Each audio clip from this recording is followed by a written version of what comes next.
Bonjour et bienvenue dans cette nouvelle vidéo. Aujourd'hui, je vais vous montrer comment vous pouvez manipuler les lignes et les colonnes ici en Excel. Ça va beaucoup vous aider lorsque vous faites la conception des tableaux, lorsque vous travaillez sur des tableaux. Je vais vous montrer comment réduire, comment agrandir les lignes ou les colonnes ici en Excel. Et également, nous allons voir comment est-ce qu'on peut fusionner deux cellules, plusieurs cellules. Je vais tout vous montrer dans cette vidéo et vous allez voir que c'est vraiment très nécessaire ces astuces-là. Alors, si vous n'êtes pas encore abonné à notre chaîne, n'hésitez surtout pas à le faire. Une manière pour vous de nous encourager à faire encore plus de vidéos. Alors, par exemple, ici, nous allons commencer. Je vais vous montrer, par exemple, comment vous pouvez réduire, par exemple, une colonne. Comme les colonnes, c'est ce que vous avez ici. Hein. Par exemple, la colonne A, la colonne B, la colonne C. Et ce que nous avons ici à côté, ce sont les lignes. Les chiffres ici caractérisent les lignes. Donc, les alphabets, c'est pour nous permettre donc à nous référencer par rapport à la colonne, et les chiffres qui sont tout simplement ici à côté, les chiffres que vous voyez ici à côté, ces chiffres nous permettent tout simplement de connaître les numéros de la ligne à laquelle nous sommes. Donc c'est vraiment important. Et lorsqu'on prend l'ensemble d'une ligne et d'une colonne, on forme ce qu'on appelle une cellule. Par exemple, si je suis ici, on va parler de la cellule A1 parce qu'on a combiné la colonne A plus la ligne qui est ça, la première ligne qui est là-bas. Donc c'est ce qui donne la cellule A1. Donc vous devez vraiment retenir comme ça. Alors comment est-ce qu'on peut par exemple réduire ou agrandir une colonne? Pour réduire une colonne ici en Excel, c'est pas compliqué, c'est très simple. Vous mettez tout simplement votre curseur entre deux alphabets ici. Là on parle bien des colonnes, on ne parle pas encore des lignes, on parle des colonnes. Donc j'ai dit les alphabets, c'est pour caractériser les colonnes. Alors lorsque vous êtes ici, vous mettez tout simplement le curseur et vous allez voir que le curseur va changer d'apparence. Quand on met sur une cellule, vous voyez un peu le plus qui est là. Et lorsqu'on met entre les deux alphabets, vous voyez ce qu'il y a. Donc il y a cette apparence qui vient d'être là. Donc et maintenant pour réduire une colonne, qu'est-ce que vous allez faire? Vous allez faire tout simplement, vous allez aller vers la gauche. Tout simplement. Comme ici, je vais réduire la colonne A. Je vais tout simplement aller à gauche. Et lorsque je vais par exemple agrandir, je vais essayer de mettre un peu de lignes pour que vous puissiez voir. On va mettre un peu de lignes. Question que vous puissiez bien voir les choses. Pour que je puisse très bien vous expliquer, on va essayer un peu de mettre des lignes qui soient remarquables, de manière à ce que vous puissiez vraiment voir les résultats de ce que nous sommes en train de réaliser ici. Alors je fais ça, voilà. Donc vous voyez par exemple ici, là j'ai réduit la colonne A. Donc j'ai mis tout simplement les curseurs entre la colonne A et B, et je fais tout simplement quoi? Je vais juste à gauche, et quand je vais à gauche, qu'est-ce qu'il y a? Eh bien ça réduit donc la colonne. Et lorsque je vais agrandir, je fais la même opération, je mets les curseurs entre les deux alphabets. Et je fais quoi? Je fais tout simplement avancer à droite. Et là, il va faire quoi? Il va agrandir. Et vous voyez, il vient d'agrandir donc quoi?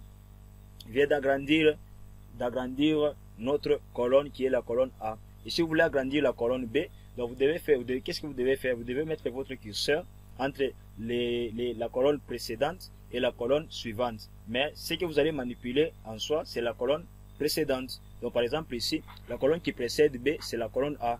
Donc si je mets entre les deux ici, entre la colonne précédente qui est la colonne A et la colonne suivante qui est la colonne B, et là si je commence à manipuler, donc c'est la colonne A que je vais manipuler. Je crois que vous avez très bien compris les principes. Donc n'hésitez pas à me faire part des difficultés en commentaire, je serai là pour vous assister. Alors là je peux faire tout simplement ça, je peux réduire, je peux agrandir et tout. Donc voilà un peu. Et là également je peux le faire avec B, je peux agrandir, je peux réduire tout simplement, et vous voyez que c'est vraiment simple à manipuler. Alors pour les lignes, comment faire pour que une ligne par exemple soit je m'excuse, pour que par exemple une ligne soit un peu plus grande que les autres, comment faire ça? C'est le même principe. Vous mettez les curseurs entre les chiffres au milieu, vous voyez les mêmes, donc les mêmes signes qui étaient apparus de l'autre côté. Nous voyons ça ici, là où il y a les lignes. Donc je mets entre deux chiffres, et là je vais manipuler les chiffres précédents. Donc vous voyez là on a 1 et 2. Vous voyez les deux ici, on a 1 et 2. Alors pour manipuler donc une ligne, par exemple si je veux manipuler la ligne 2, je vais mettre les curseurs entre 2 et 3. Si je veux manipuler la ligne 1 et 2, plutôt la ligne 1, là je mets entre 1 et 2. Comme ici c'était comment? Lorsqu'on veut manipuler A, on met les curseurs entre A et B, on manipule la colonne qui est dans la colonne A. Et ici si je veux manipuler la première ligne, donc la ligne 1, je mets entre 1 et 2, et là je peux commencer à faire quoi? À manipuler. Vous voyez, je peux agrandir, je peux tout simplement faire ça, j'agrandis, je réduis et tout.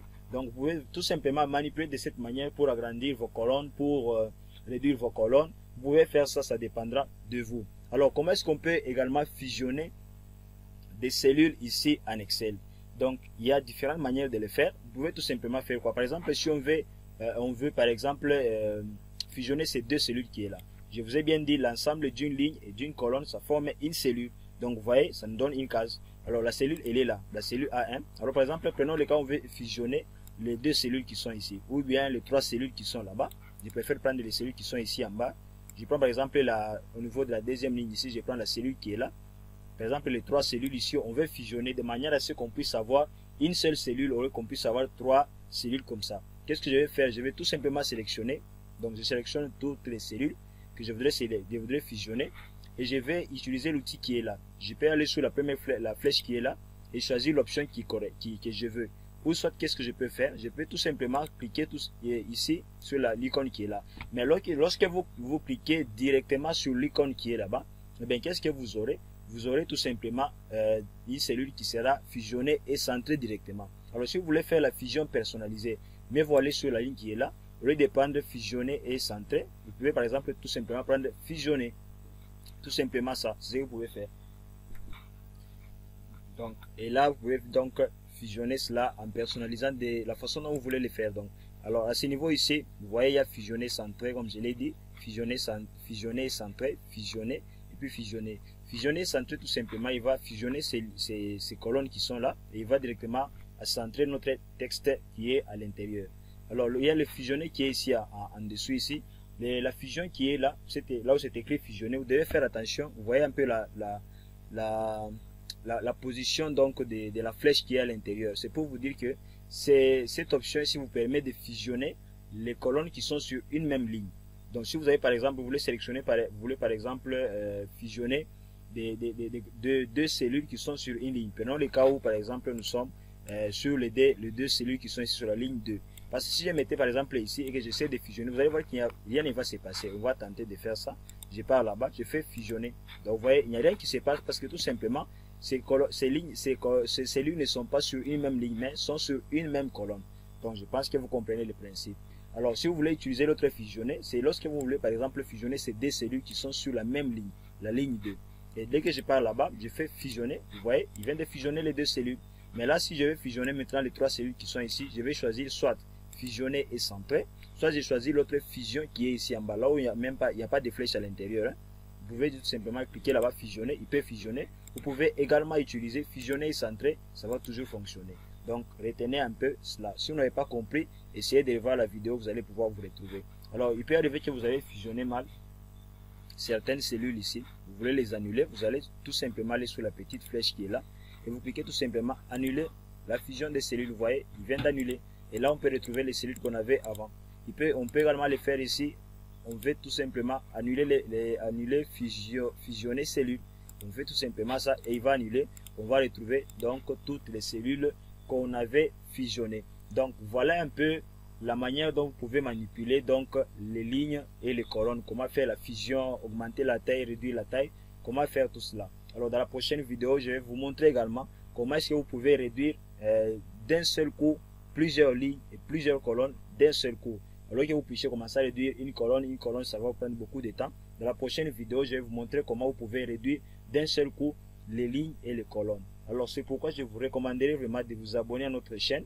Question d'être déjà averti dès que nous allons mettre l'autre vidéo qui va suivre. Alors on se dit ciao et à la prochaine vidéo.